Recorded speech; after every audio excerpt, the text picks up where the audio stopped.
makapwesto. Hindi sila makapwesto. Yung gulong umahanap ng pwedeng targeted Traction Traction Pulse. Hindi kumonekta. Nagamit na yung Heart Guard onto Hades. Nilapag na rin yung Phantom Steed. Hinahabol si Amal. Amal is low and wala na ding electrifying beats and now it is gonna be a disaster for Homeboys. Sila ang may control sa Lord. Pero Amal's si Emal, will he go for the trade? Will he go for the Lord Seal? Na pitas.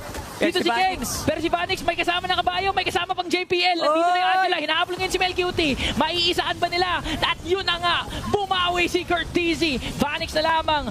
Pati si Fel ang natitira sa Homeboys. Pero mga Bel, kanina pa to, kung ano-anong ginagawa sa mapa, iniikot na, nag-ano na siya, men. Nag-world tour na siya. sumakay sa gulong. Lahat ng poke, lahat ng bala, lahat ng kuryente, lahat ng magic. Buhay pa siya, and here we go. Team Flash are now in the driver's seat. Ken, masyado na palalim doon, kaya naman pinarusahan ang two members ng Team Flash. Ito na yung opening na hihintay ng Homeboys. Wintercrown play is there para makaiwas, pero si Emal pati na rin. Etong rest members of Homeboys ay mabibig. Pwede kaya silang makakuha ng torre pa gamit ang isa pang tangke. Isang tangke laban kay Vanix. 1v4 ang labanan. And looks like they are gonna be able to actually take out that turret in the end. Oh, may clear out nila yung minions. 10 seconds pa, 9 seconds bago lumabas si Ken. Vanix, nilabas na nga yung Barbiel pero hindi niya kakayanin ang lakas ng Homeboys. This might